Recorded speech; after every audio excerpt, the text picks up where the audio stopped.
Dark Souls is a JRPG developed by From Software and directed by Hidetaka Miyazaki. Often considered the greatest game ever made, Dark Souls is set in Lordran with an intricate story told through cryptic lore, environmental storytelling, and NPC interaction. Dark Souls takes heavy inspiration from Kentaro Miura's Berserk, with items, enemies, and overarching themes and narratives inspired by the work.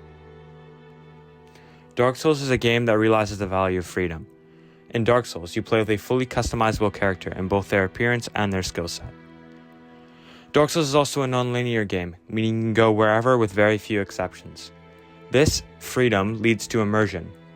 In Dark Souls, no music plays except during action sequences like bosses, or during the loading screen and Firelink Shrine. There's also no fast travel in the first half of the game, meaning you have to walk everywhere you go, which makes the world feel very large. These creative decisions makes it feel like Dark Souls is our own journey, and we can make it however we want. Because of this sense of immersion, the ending of Dark Souls feels very important. At the end of Dark Souls, we can choose between two endings, prolonging the Age of Fire or commencing an Age of Dark. These endings are meant to be ambiguous by design. However, from a deeper dive into the narrative, I conclude that the Age of Dark is necessary for the world of Dark Souls. The central narrative of Dark Souls centers around the First Flame, an ambiguous fire that introduced heat and cold, life and death, as well as light and dark to the world of Dark Souls. 4 souls were taken from this fire: the Life Soul taken by the Witch of Izalith, the Death Soul taken by Gravelord Nito, the Light Soul taken by Gwyn, and the Dark Soul taken by the Furtive Pygmy. After a war against Lordran's former residents, Gwyn creates an Age of Fire, where him and his kin rule over Lordran, and humans are subjected to the Dark Sun, which binds them to the Undead Curse.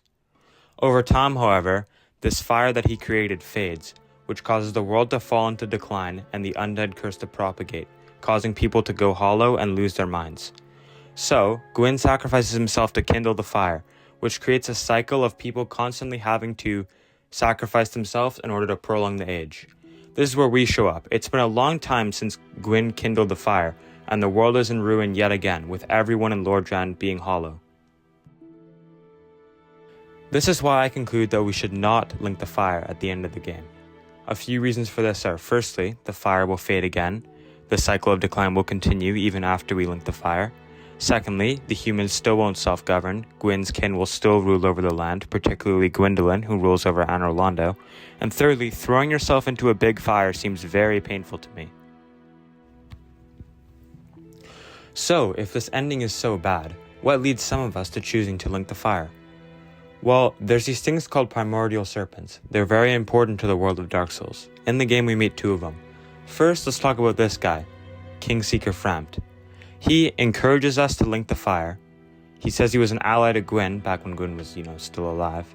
And he gives us a purpose, our destiny, which apparently is to link the fire and prolong the age that we currently live in. So why should the player distrust Frampt? Well, firstly, Frampt wants us to continue the Age of Fire, which is a futile cycle, as we've already gone over. Secondly, Frampt was an ally to Gwyn. Gwyn's done some pretty bad stuff in the Dark Souls world, such as flooding New Londo, killing every single one of its residents. Thirdly, throughout the game, Frampt and his co-conspirator Gwyndolin attempt to manipulate us into choosing to link the fire. This is Gwyndolin. Gwyndolin is Gwyn's son, and the current ruler of Anor Londo. Throughout the game, Gwyndolin uses magic to manipulate us in 2 ways. Firstly, Gwyndolin illuminates the city of Anor Londo, making it look like a thriving city, rather than the dark ruin it really is. This is meant to portray a utopian order if we side with him to link the fire. Secondly, Gwyndolin projects an image of his dead sister Guinevere, who gives us the Lord Vessel, which is a tool we need in order to link the fire. He does this in order to keep himself in power. These manipulations give me reason to distrust the Age of Fire, Frampt, and Gwyndolin. So, what do we do? What is our solution to this conundrum? Remember earlier when I mentioned there were 2 primordial serpents? This is where the other one comes in. This is Dogstalker Kath. Kath serves as a foil to Frampt. While Frampt wants us to link the fire, Kath wants us to end the Age of Fire and commence an Age of Darkness. Kath wants us to bring about the Age of Dark because, firstly, it ends the cycle of the Age of Fire. Secondly, it commences the Age of Man, an age of self-determination for humans where they're no longer ruled by the kin of Gwyn. And thirdly, it'll end the Undead Curse.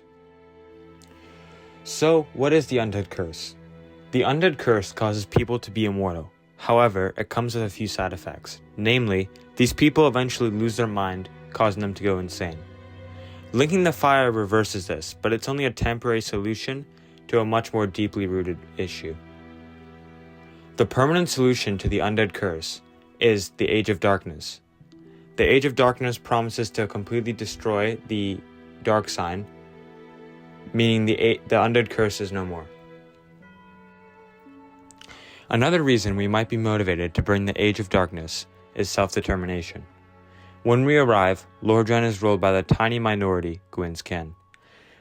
If we link the Fire, we're going to extend the reign of the minority over the majority.